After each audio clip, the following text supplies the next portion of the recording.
ان سب کا تقاضا ہے کہ انسان اللہ رب العزت کی اطاعت و فرما برداری کرے اور اس کے حقوق کو سب سے زیادہ مقدم رکھے۔ چنانچہ اللہ تعالیٰ کی نعمتوں کا سب سے بڑا اظہار تشکر یہ ہے کہ انسان اس ذات باری تعالیٰ کی نافرمانی چھوڑ دے۔ اللہ تعالیٰ نے کمال قدرت سے ساری دنیا کو تخلیق کیا ہے۔ اس کے احکامات کی حکم عدولی احسان فراموشی ہے، اس لیے اسی ذات سے محبت کرنی چاہیے جسے کبھی فنا نہیں۔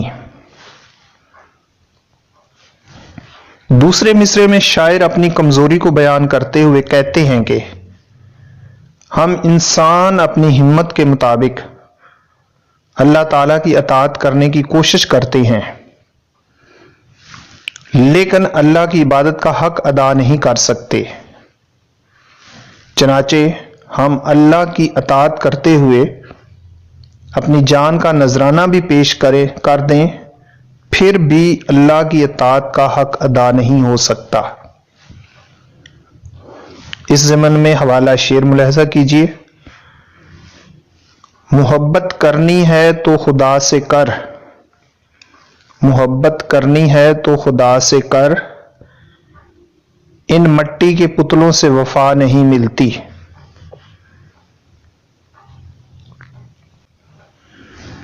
حمد کا تیسرا شعر ہے: محرم بھی ہے ایسا ہی جیسا کہ ہے نامحرم، کچھ کہہ نہ سکا جس پر یہاں بھید کھلا تیرا۔ اس شعر میں جو مشکل الفاظ استعمال ہوئے ہیں ان کا مفہوم دیکھتے ہیں۔ سب سے پہلا لفظ ہے محرم، جس کا مطلب ہے جاننے والا یا واقف۔ اگلا لفظ ہے نامحرم، جس کا مطلب ہے نا واقف یا جسے نہ جانتے ہوں۔ آگے لفظ ہے یہاں، اس کا مطلب ہوتا ہے یہاں یعنی اس جگہ۔ آگے لفظ ہے بید، اس کا مطلب ہے راز۔ اس شعر کی تشریح میں شاعر لکھتے ہیں کہ اگرچہ انسان کھلی آنکھوں سے کائنات کا مشاہدہ کر رہا ہے، مگر اس کی حقیقت اور اصلیت کو پا لینا ہر کسی کے نصیب میں نہیں ہوتی ہے۔ اس کی قدرت کے شاہکار نمونے، جن میں سورج، چاند اور ستاروں کو دیکھ رہا ہے، پھر بھی اندھیروں میں ہے۔ انسان کو دل کا نور تب ہی نصیب ہوتا ہے جب وہ اپنے آپ کو مکمل طور پر اپنے خالق و مالک کے حوالے کر دے۔ حالی دعویٰ کر رہے ہیں کہ جس پر اللہ تعالیٰ کی حقیقت ظاہر ہو جاتی ہے، وہ بھی اس کی شان کبریائی اور عظمت بیان کرنے سے قاصر رہتا ہے، کیونکہ عبادت و ریاضت سے قرب الہی تو نصیب ہو جاتا ہے، لیکن کائنات کے خالق و مالک کو مکمل طور پر سمجھنا اس کے بس کی بات نہیں ہوتی۔ گویا محرم یعنی جاننے والا اور نامحرم یعنی نہ جاننے والا دونوں ایک جیسے ہی ہوتے ہیں۔ اس ضمن میں حوالہ شعر: دل بینا بھی کر خدا سے طلب، آنکھ کا نور دل کا نور نہیں۔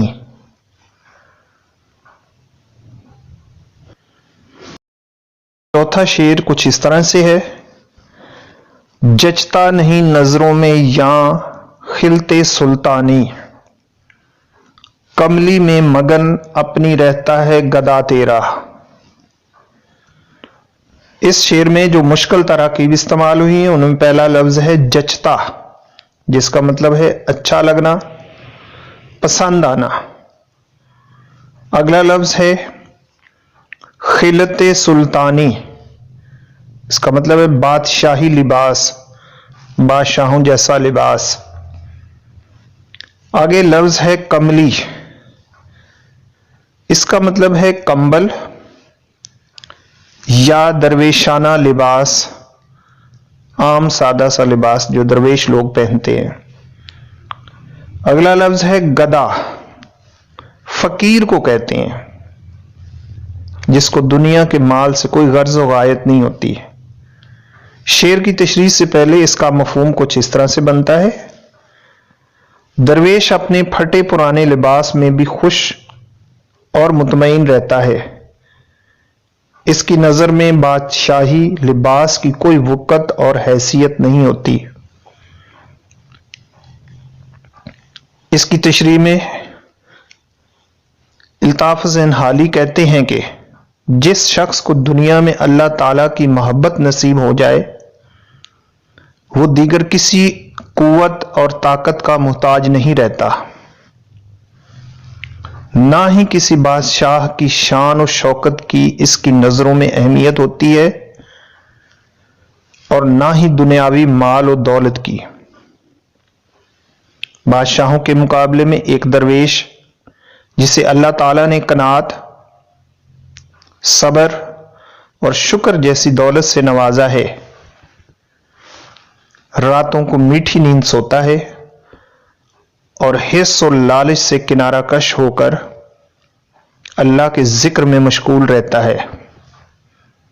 دراصل جس انسان نے اپنے مقام کو پہچان لیا اسے اپنے رب کی پہچان نصیب ہو جائے اور اس بات کا یقین ہو جائے کہ کائنات کا مالک رب العالمین ہے، پھر اس کی نظروں میں دنیا کی کوئی وقت نہیں۔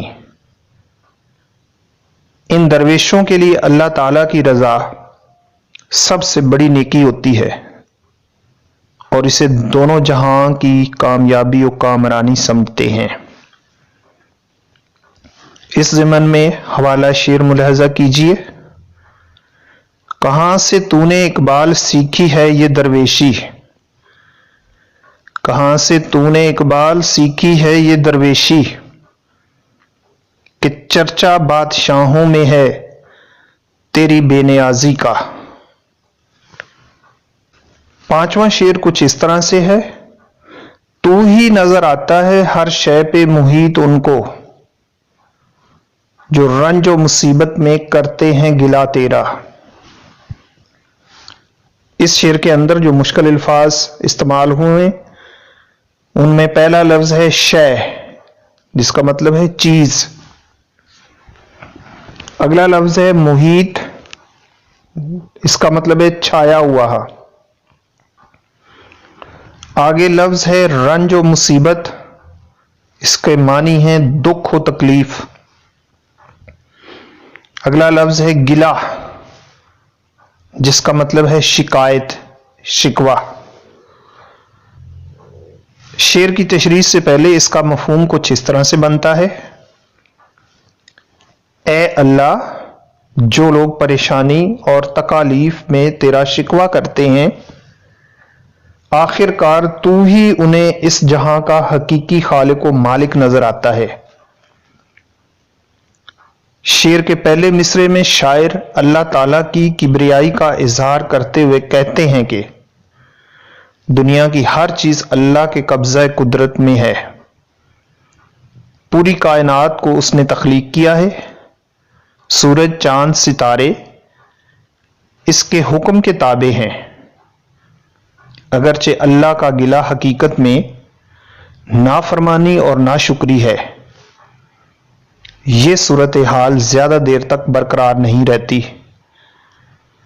پھر اللہ کی توفیق سے اس کے بے شمار احسانات سے خدا کی عظمت کا احساس ہونے لگتا ہے۔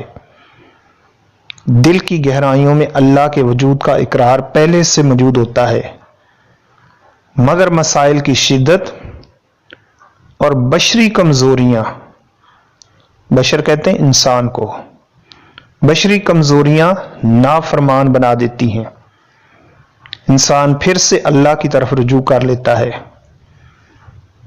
اس ضمن میں حوالہ شعر ملاحظہ کیجیے: